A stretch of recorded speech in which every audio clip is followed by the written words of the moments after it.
Few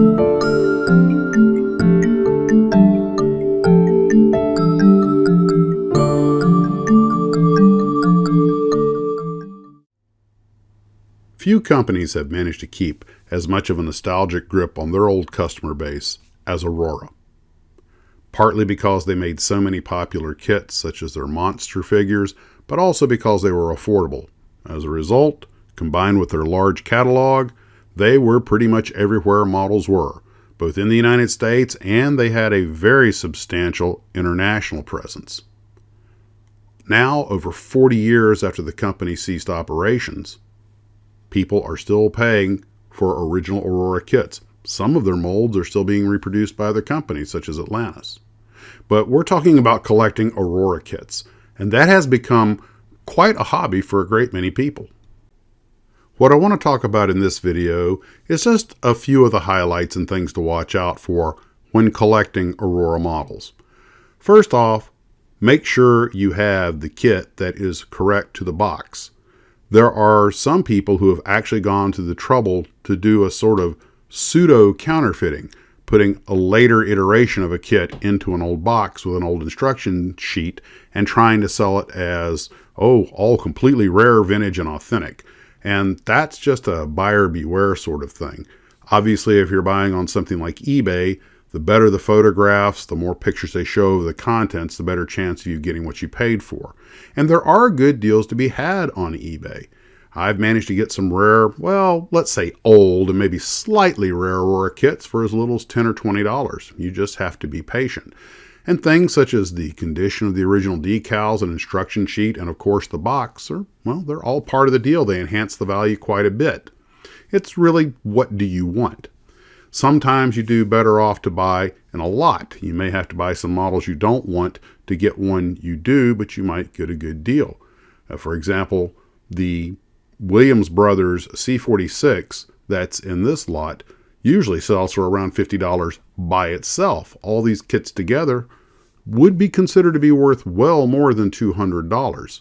But, of course, this is the early bid. You have to be careful and not get target fixation, because someone might start driving the bid up on you later. You got to know when to say no. Some kits, such as the Piper aircraft that were made by Aurora back in the 60s, have managed to stay relatively expensive, and there's really no way for anybody to counterfeit them because they were never produced after their initial runs. Other kits, such as the Nautilus submarine, were gimmicked by Aurora. They were like, how can we take these old molds and make them relevant again? So they came up with things like photoscope. Now, even back when I was a kid, I thought photoscope was kind of silly, but now I sort of regret not having bought one just for the novelty of it, and because there aren't that many of them around, when they do come up and they're complete, especially like this one that appears, mind you, to be in the original cellophane, they can get a little expensive. And some of the rarer kits, such as their interpretation of a supersonic transport based on the XB-70 Valkyrie, are very rare, as is this Russian, what was supposed to be a nuclear-powered bomber.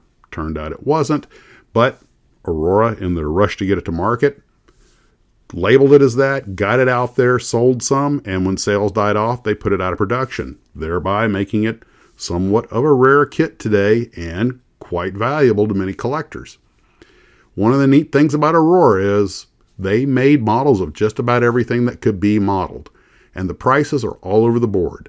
I've seen some people get steals getting a model that should have gone on the secondary market for $50 for as little as $10, and I've seen people pay $200 or $300 for a model that was worth $20. Of course, what the kit model is worth changes with each subsequent buyer. What are they buying it for? Is it an investment? Is it nostalgia? Do they want to just leave it in the box and put it up on a shelf and remember when they built one when they were 9? Or do they want to build it and perhaps make up for a terrible job they did when they were 9 by doing the model some justice? So it's really very much a buyer beware, cavalier emptor type of thing. But Aurora model collecting has stayed popular. Although these images I got from eBay today show that some of the prices seem to have stabilized or come down. I don't know, it just seems to change every day.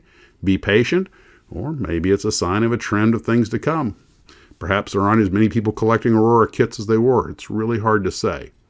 But collecting Aurora is still a vibrant hobby. And yet also recommend, if you can't find what you're looking for on eBay, try going to a convention. I see a lot of cool stuff there. Generally speaking, it tends to be pricier, but if they have it and you want it, well, that's your call. Anyway, I just thought I would throw together this little video about collecting Aurora and using some of the prices that I saw today. As far as I can tell, if you're interested in anything in this video, today might be the day to shop, because this is about as good a prices as I've seen on some of these things. But others seem to be holding their high requested prices regardless. Then again, you can always make an offer.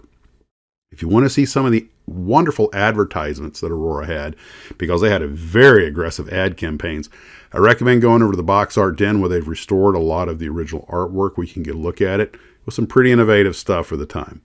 And if you're wondering if the one you're looking at is the first or second or third issuance of the model, I recommend the scalemates.com. Great resource. Well, guys, that's all I have for this video. I just thought you might enjoy looking at a little bit of what I found today on collecting Aurora. Take care of yourselves, and as always, model on.